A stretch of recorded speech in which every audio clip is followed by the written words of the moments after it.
I don't know, Coach Doherty. I would say that my introduction has went from nil to a bunch. What would you say? Yeah, absolutely, man. I'm impressed. Well, at least we're not depressed right now. We are going to come pressed tonight on Dog Pound Radio, brought to you by Turn Two Workshop. You can see my hat. Okay, Stan Schmidt is the man. He has sponsored us for the year, to help us bring you some quality entertainment as well as some live sports events. Well, anyway, we're going to hit Mitch up, pretty much right away tonight. He said he was an open book, which is going to be a lot of fun. But I do got to check the comment that's out here, and I just got to throw this out there, Mitch. Mama Doherty is watching. Of course, of course. All right, so let me just throw the hat in the ring. Oh, I guess I do need to tell people out there that your viewing is discretionary advice tonight, because I've heard rumors that when you get two Dohertys in the same room, that sometimes the words can fly. Is that true, Mitch? That is true. Yes. Okay. Especially Kelsey. Kelsey? Yeah, okay. Let's talk about all your children, especially your favorites. Because you wanna be sure to go 1, 2, 3, whatever, right? There's no order. They're all numero uno. That's what any dad would say in America. I'm the same way, man. My 3 kids, wonderful. But tell the listenership here, which ones were the easiest to raise and which ones were the orneriest? Well, Derek was very easy. He was pretty well mannered. Always just pretty calm and easy to handle. Kyle was a ball of fire, still is. Kyle was the wild child, and Kelsey was also pretty easy, really good natured. That's good. Now, I hear that you moved from Bettendorf and came to the Fort Madison community. Yes. Now, tell us what life was like, competing and going to school in the Bettendorf era. That would have been the mid-'70s. I think it was the same here, when I hear the stories. The athletics, we didn't have all the other things to entertain us, so everybody was out for athletics. You were 5 deep in almost every weight class. In wrestling, we'd have a typical meet night would be a sophomore meet and a junior varsity meet going on at the same time. And then they'd pull one of the mats off and leave the one mat out for the varsity meet. And there were people that wrestled their whole life and never got to see a varsity mat. What was your weight class? I was a 126 when I was a senior. All right. So, and you're saying the mid-'70s. Did you ever get to see Roger Craig compete up in that area? Roger was younger, but they lived. I lived in Davenport up until 5th grade, and actually the Craigs lived. We lived on Davenport Avenue. They lived on the street behind us and down a little ways. Curtis was his older brother. Actually, a better athlete than Roger, I would say. So we all went to school together through junior high or elementary school. Roger was younger. But Curtis was a phenom. He went to Nebraska when Nebraska was Nebraska. But he unfortunately blew his knee out as a freshman, and we never got to see him. Otherwise, there'd have been 2 of them in the NFL. Oh man, just hearing those stories, it kind of makes my hair turn on end because do you remember a guy by the name of Willie Upchurch? I know the name.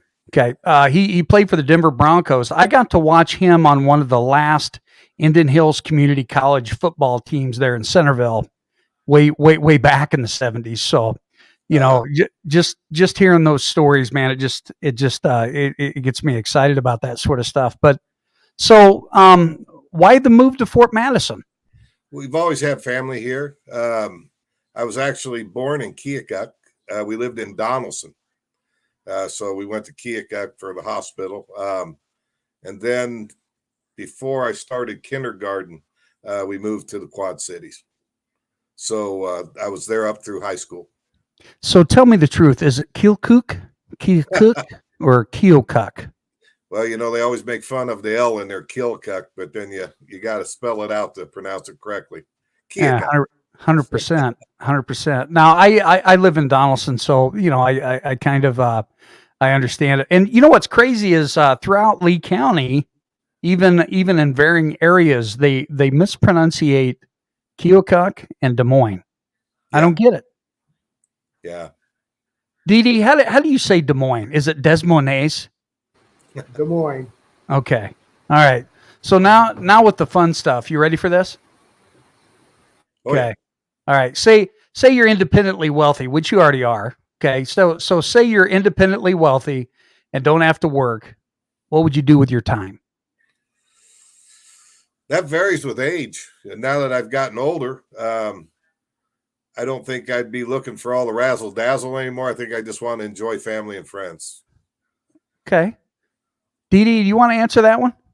Yeah, honestly, I've told my kids now, until you're in that position, you don't know. But I said if I won the lottery, I would probably celebrate for a week, and then I'd go back to teaching. I love what I do, so I'd go back to it, man. I got a great job. Well, I'm going to be honest. If I won the lottery, I would let a few people know.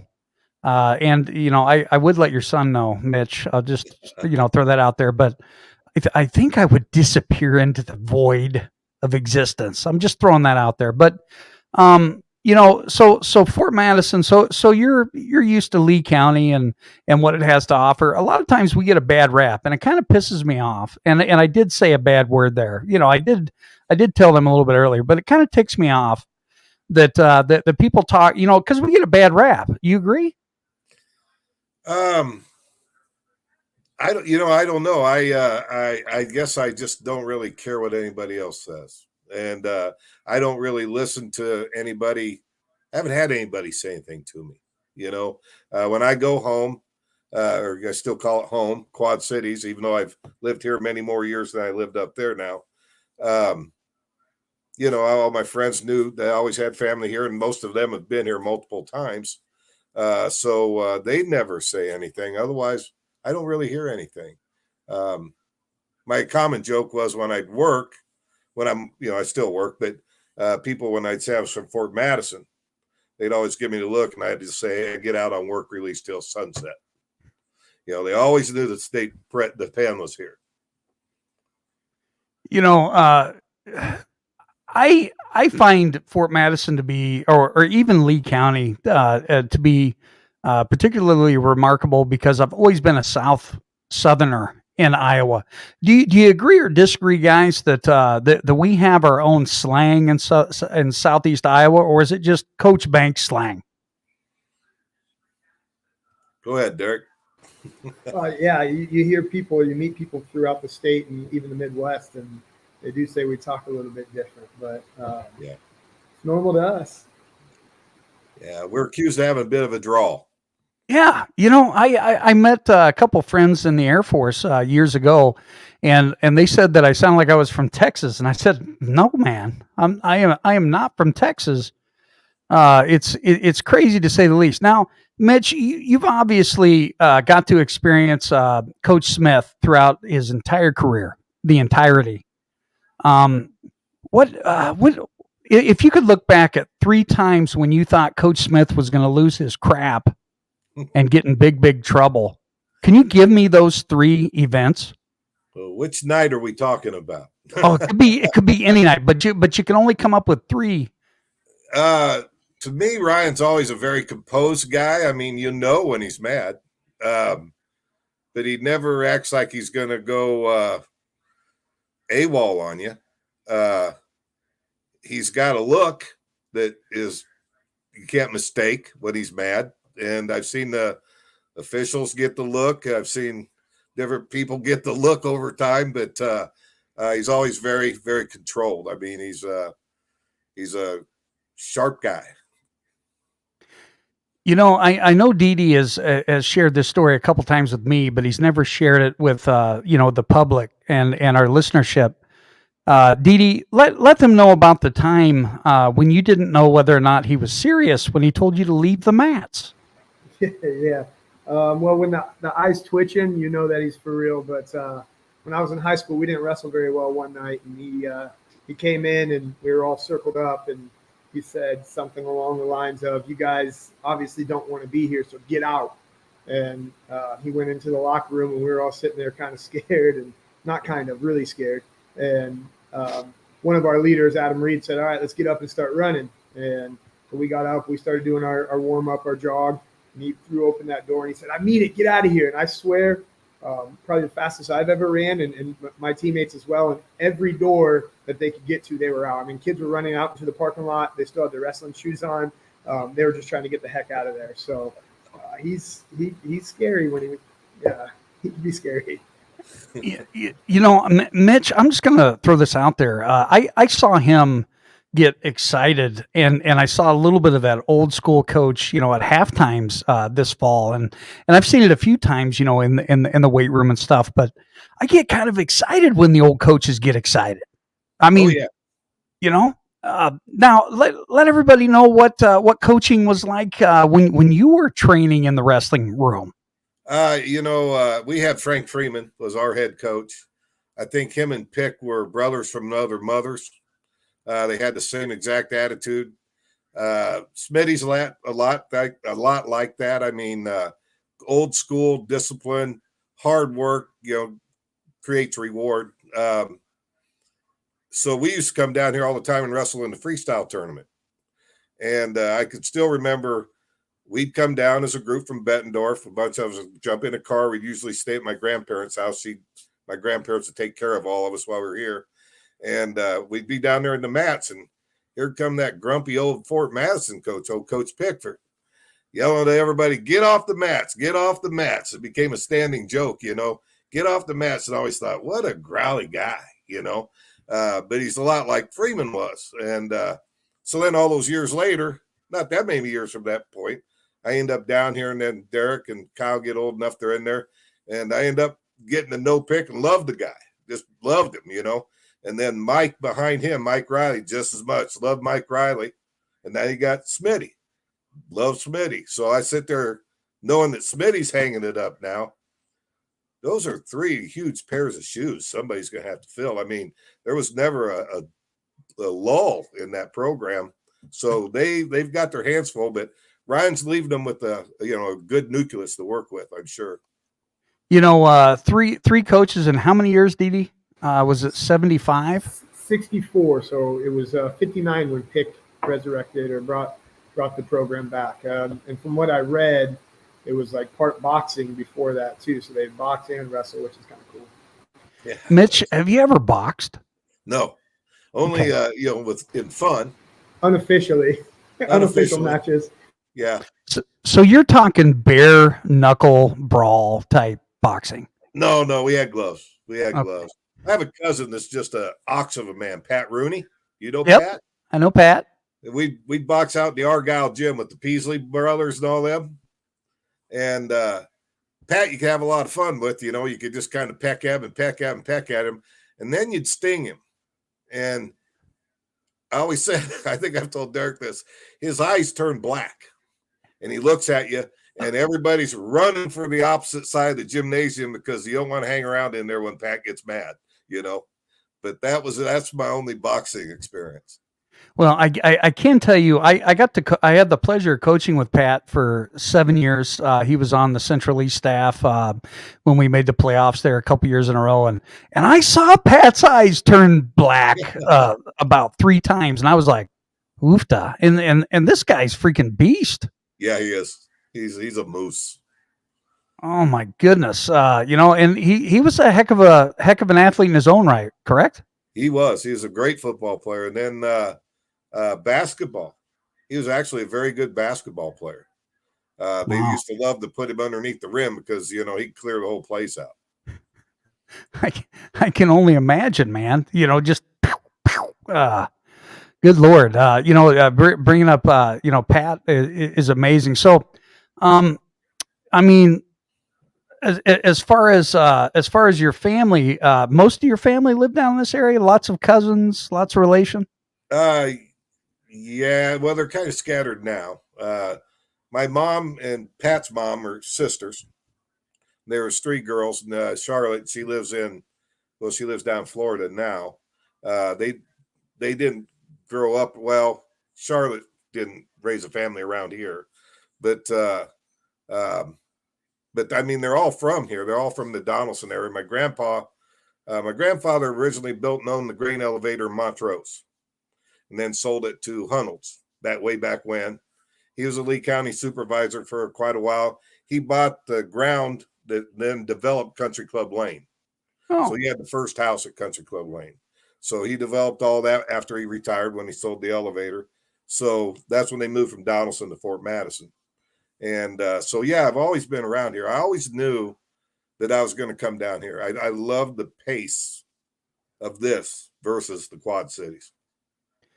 now are you a river rat as well as Oh, yeah. because Dee Dee's a river rat. Yeah, we have a cabin on the river. Derek was raised down there on the river. All the kids were. So I mean, you guys don't get nervous of getting tuberculosis or anything when you're jumping in that Mississippi? No. Okay. I think it's like a lot of things, COVID and all that. Best thing you can do is do those things. Oh, absolutely. Now, what is Fort Madison? I mean, how has it changed over the years? I mean, that's a couple decades there. Has do you think? And again, I'm probably opening up old wounds, but do you think the bypass kind of screwed Fort Madison over?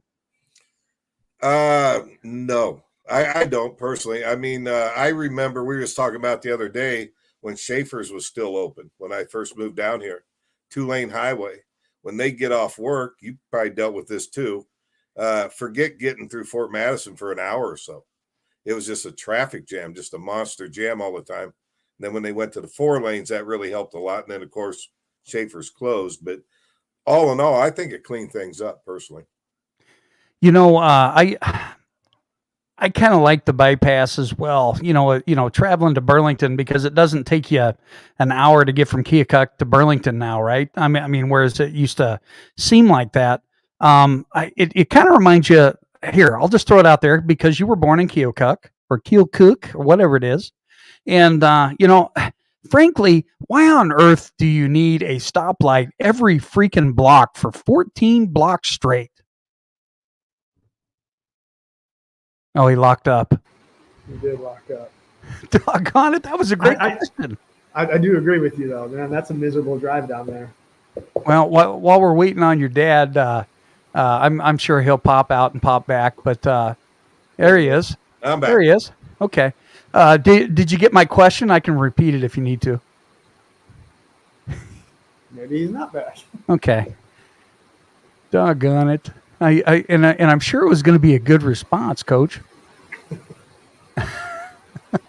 But I mean, could you imagine like starting at McDonald's if you had a stoplight all the way down to Subway? That's what it's like. Yeah, it's miserable. Especially, I think they do it to Fort Madison people on purpose. You hit every red light. I think it's funny. And sometimes they're not even timed up, man. It's and that's why you always try to push the edge, right? 5 over, 6 over, so you can hit that next stoplight, but you never make it. Right. Yeah, he'll have to log back in. Lives out in the boonies.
All right, so I was able to get on with my personal hotspot. Hopefully, Coach Doherty can get on here in just a second. I had to Matt, use the U.S. cellular device. what's that? I had to use my U.S. cellular device. Uh-oh. Uh, And kinetic by Winstream. Sorry, guys. there we go. I had, to, We're back. I had to use my personal hotspot. So it's well. Okay, so here's where we were at, Mitch. It was Keokuk because you're from there. What do you think has gotten in these guys' heads where they need a stoplight every block for like 14 straight blocks? I don't know. I never lived in Keokuk, but that town's always been a bit different. Did you ever get to experience the big carnival that Oh they yeah, used the to have street from fair. like top to bottom? What was that like? That was great. As a little kid, I can remember my grandparents taking me down there, and there's something you look forward to every summer. And I actually was talking with Matt Moorfelt back when they were doing the marina project, and my friend had told me, since the Beltway's in now, we need to steal their old idea and have the 4th of July thing, turn it into a street fair and put it up there now because it's not a highway anymore. And we could block off that whole drive or that part of the road and turn it into a Keokuk type street fair and then just have the entertainment down in the park. It'd be that would be so much fun, to see all of them, out there like that, right? Yeah, I mean, I don't think we'd hurt very many businesses by doing that. It all comes down to hurt or help. All comes down to the business person. How they Yeah, want to and handle it. and I know a guy that's got a freaking podcast that would probably do it live the whole time. Oh yeah. Holy cow! So I tell you what, when we have a 10-minute window like that, or it felt like 10 minutes, it was probably only like 4 minutes, Coach. But it kills me anytime that I do that. But let's this is one of the greatest questions I think of all time. Here it is. What's the best piece of advice you've ever been given, and who was it given by? Well, I didn't follow it. But my grandpa, I could always remember telling me it's just as easy to love a rich girl as it is a poor one. But That's great I don't know. advice. I've been given a lot of advice over the years. A lot of it's been very good. I mean, it's what creates you, what cars you, uh, even the one you don't listen to and you regret later.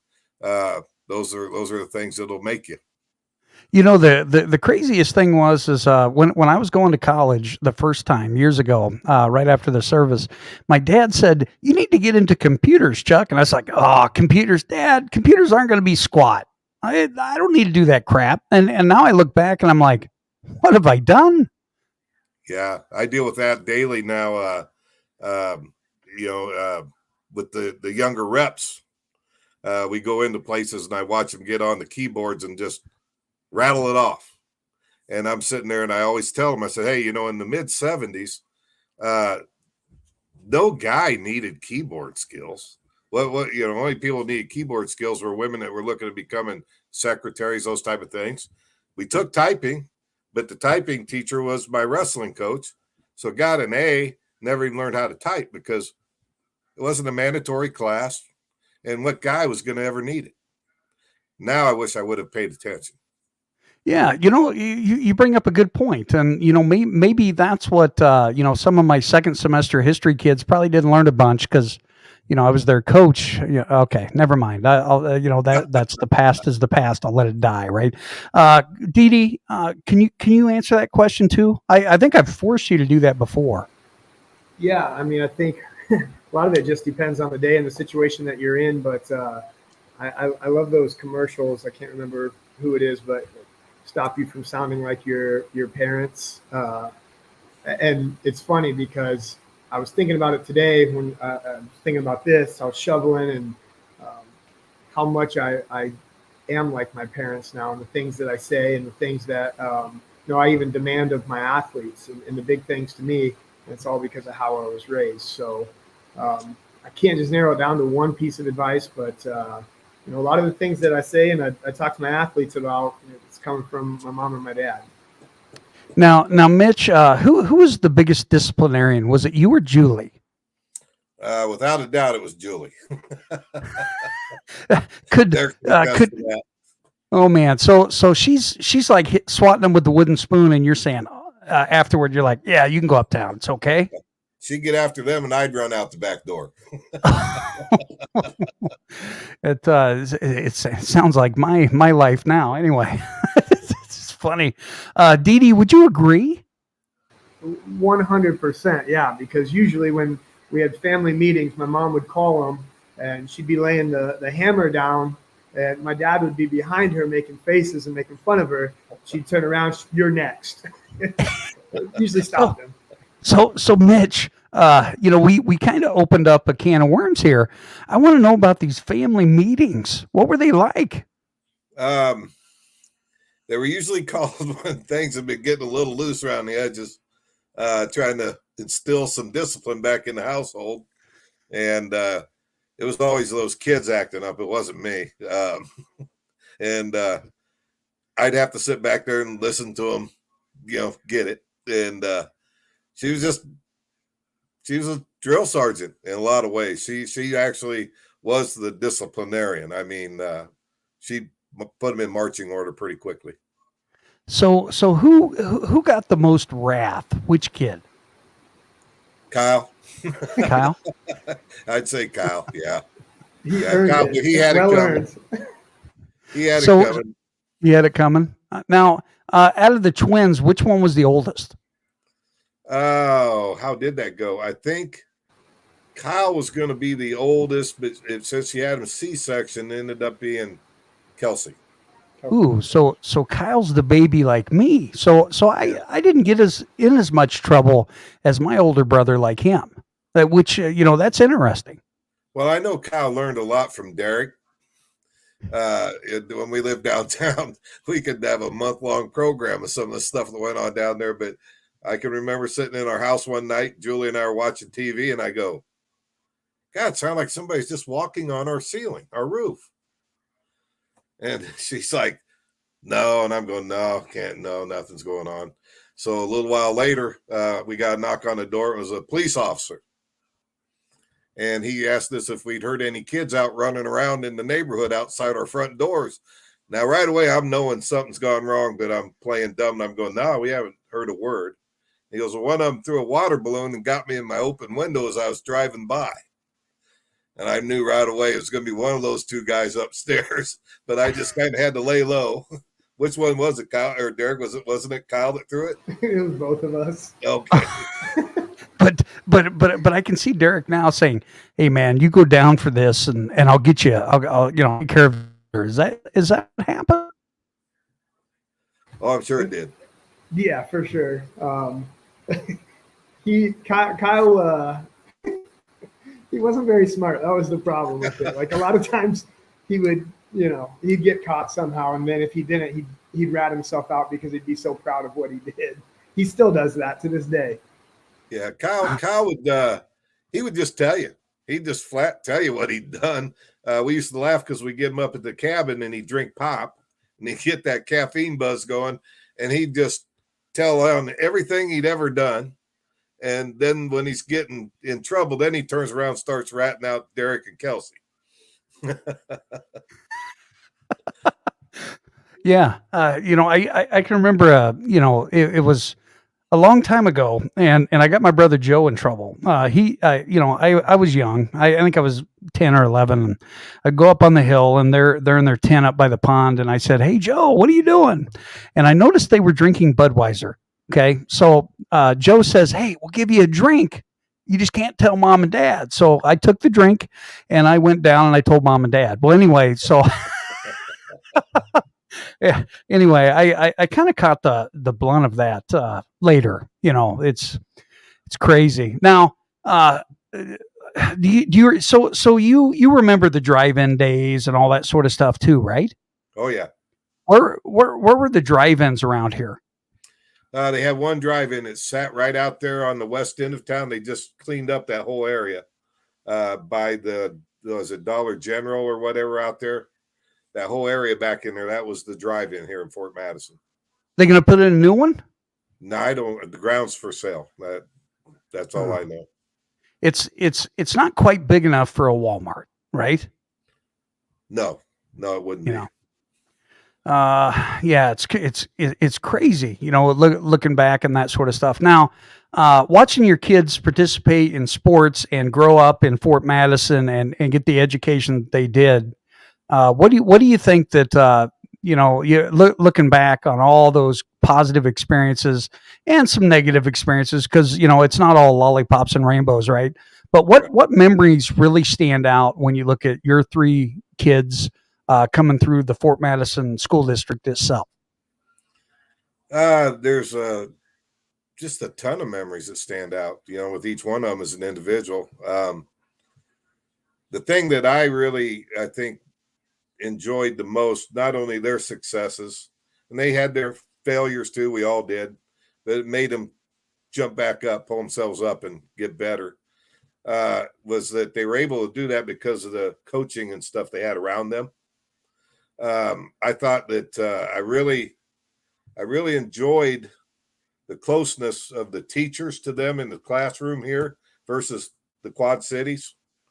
The coaches, closeness to them versus the Quad Cities. Them as a unit.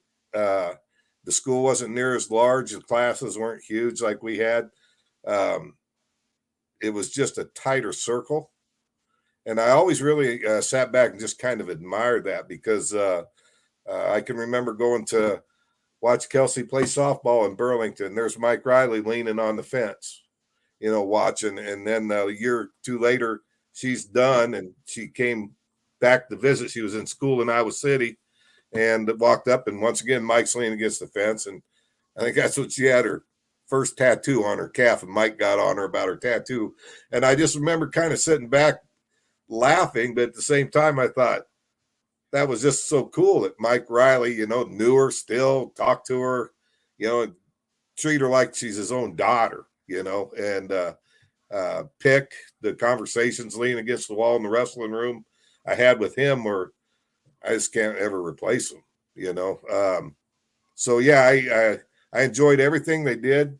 Kyle and Kelsey were playing ball at the same time. We used to sit kind of in the middle between the two outfields and try to watch both games.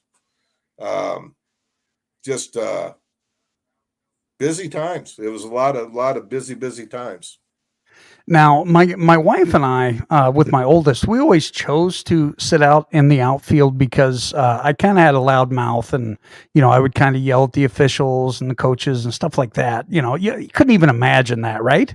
Did you do that? Did you ever scream, at your kids? Did I dare? I always tried to pride myself in not being that parent that would do that to my kids. Now, I definitely had gotten on some officials. I think one of the highlights, you were talking about Smitty a while back, they were wrestling at North Scott one time, and Louie and Mike Hayes were his assistants. Once again, great guys. I mean, they've been so fortunate to have these people in their room. And I can't remember. Someone was wrestling. Officiating was a little shaky that day. And I mean, everybody felt that way. And I can't remember if the ref threw some kid some points, and it was really ridiculous. And Ryan's sitting right in front of me with Louie, and they got their backs to me. And I'm sitting on the front row. And I said something about, where'd that come from? And that official walks over and he looks at Ryan and he goes, one more time, coach, and you're going to go sit. And Ryan's going, I didn't say anything. And I'm just sitting behind him, about 4 feet behind him. This guy like, oh, no. And ref turns around. Smitty turns around and gives me a look like, give me a break, man. And I kind of smiled, nodded my head. And then he turned back around. Then Louie turned around and gives me the thumbs up, So, yeah, just that's probably the closest I ever had Smitty staring me down. But it's funny you bring that up. I can remember my daughter playing her junior year up at the University of Iowa. The Centerville team got to go up there and play, and I said a few words that I probably shouldn't have said, and he points at my buddy who's sitting right beside me and kicks him out of the game. And he says, me? Who wasn't me? And he says, yeah, you're out. So I got up and left, with him because, Uh-huh. and Jeff Moore, he'll watch this and he'll just laugh, and carry on and stuff like that. But it's funny. It's, it's, it's not funny at the time, but it's definitely funny, looking back. Right. Yeah. Yeah. Yeah. There's a lot of things that have been said over the years at different sporting events that, and I always tried to realize these guys are getting paid, if they're getting paid, peanuts, and they're out there under that pressure. And it's the old saying, if you're going to complain, then you need to go ump a game. It's definitely different, so you try to remember that.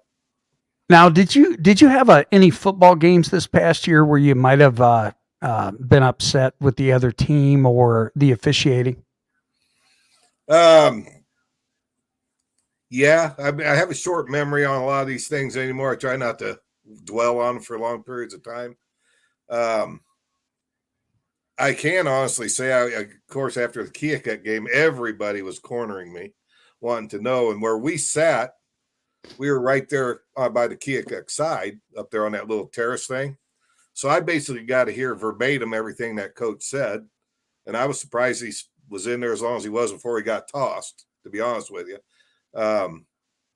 So yeah, I was a little disappointed in that. I kind of felt sorry because I looked out there and I thought, usually you look out and the kids are all getting along. It's the adults that have the problem, and I always tried to make sure I wasn't in that group. What kind of advice would you give whether it's an administrator, whether it's a student athlete, whether it's a coach, or whether it's a community, to get rid of that kind of mad culture that's kind of present in our society? I think we do a good job with the public announcement out front. Hopefully people listen to it. I think just like in anything, there can be 100 of us sitting there, but it only takes one or two to soil the whole thing, so those have to be policed by us in the long run as the other adults. We got to weed those people out. Now, looking back at some of the positive memories this past year, being able to watch your sons be extremely successful in coaching in Fort Madison, and seeing your son here making the playoffs for the second straight year, who teared up? Was it you or Julie? I don't think we teared up. We knew how hard he was driving for that, and we were in it just as hard as he was, I guess, but not wanting him to know it. And I think that, we knew that they were going to be good enough to get it done if they would just get it done, and they did. So I don't really get too emotional over those kinds of things. I think it's, once again, the reward for the work, and if you're into it, it's not an emotional thing. I think a lot of sports you watch as a spectator and you can get really emotional, but then you look at the players and they're laughing. So, because they put in all the work all the time, they're looking at it differently. So I tried to look at it from their standpoint. Best athlete to come through Fort Madison in the last 20 years? Well, I have to say Ryan Bowen. Well, it's probably been more than 20, hasn't it? I don't know. We've had some good ones, and I try not to be partial towards the sports that I follow the most. I think of like Nick Flock, Jason Crooks, Rusty Weekly. The wrestlers stick out in my mind right away. Football players, we've had some pretty good football players over the years. I always try to look at where'd they go after high school. That's what certifies to me. Are they really good, or were they just good in that area? Big fish, small pond type thing. So I really can't name one. There's so many, and I wouldn't want to insult anybody because so many of them are deserving. Yeah, there's so many great athletes at any school, and you look at Fort Madison, Keokuk, Centerville, all of them, and it's amazing because we do have a lot of great things going for us in our education institutions that are around us, and people that are working hard. And there's a lot of people that throw that negative stone out there, and excuse me, that negative connotation. And I just got to say, man, I'm so glad that I've become a part of the Fort Madison community. You know, I'm Southern Iowan in my heart anyway. But man, I appreciate you. I appreciate your family and what they mean to our community. And I do want to offer you a chance if you want to do a little play-by-play tomorrow night during the varsity home meet. You're more than welcome. I've done it before. Yeah, I can sure take the time to sit down. I always enjoyed it. Yeah, that a short story for you. They had me doing it for the radio station a few years ago, and I'd sit up there behind Chris Pennock and Tim. We're doing the Booster Club, so they had the video as well as the audio going, and I was doing the AM radio station. So of course they're just hearing me. There's no video for these people to hear or see anything. So Rusty was floating around there one night, and I got him to come up and sit down by me and be a co-host. And we're sitting there, and it was a real boring match, and I always wanted to do the Bob Uecker thing. So they're laying on the mat, and I just all of a sudden went into this big deal about guys standing up, trying to get away, and there's a big hand fight going on the edge of the mat. Boom, boom, boom. And Rusty's looking at me like, what are you talking about? And they said, they went out of bounds. You know, that was a pretty good scramble, wasn't it, Rusty? And he's sitting there, he can't talk because he's laughing, didn't want to laugh over the radio. And I'm going, they can't see, Rusty. They can't see. We got to make it a little fun here, you know. But I did it once, and that was the only time. Did you ever cuss on the air? I hope not. I didn't know if I did. Okay. I may have. I sometimes accidentally, say some bad words, but I don't mean to. I know Coach Doherty, he's chastised me, folks, the listeners. I come into his office and he's like, thanks, man. You got to calm it down on your commentary. I enjoy the excitement. I do. I appreciate it. No, if you, if you'd like to step down, man, down there and grab a headset, man. I'd have a great time with you, man. So, Dee Dee, special shout outs tonight. I think it's got to be Coach Smith. I hope that we can pack the Hound Dome for him tomorrow. When you think about just anybody in coaching sticking around for that long, it's impressive, let alone in a place like Fort Madison. I mean, I'm positive he had a lot of opportunities presented to him throughout the years. I mean, he's so well known in the wrestling community. The people that are posting on his graphics that are put out there are like some of the best wrestling people in the nation, in the world. And I think that speaks volumes to who he is. And I hope Fort Madison can come through tomorrow and send him out in style. 100%. Mitch, do you have any special shout outs? I'd second that. I mean, there's nothing going on bigger than Smitty right now. And I know the imprint, the huge imprint he had on my two boys' lives, even my daughter. It's just, I just keep telling myself, hey, he's not dying. He's just not going to be coaching wrestling anymore. But I just know the discipline that he instilled in the two boys. I know that they go through a fire with gasoline to save him. So, I think that's huge as Smitty. All right. So Smitty always calls me weird. So I'm going to finish tonight's, broadcast like this. And I kind of see Schmitty as, shake and bake. Shake and bake. That's our new nicknames. Folks, this has been Dog Pound Radio, episode 103 with Mitch and Dee Dee. And we'll get these guys back. I guarantee it. We are out.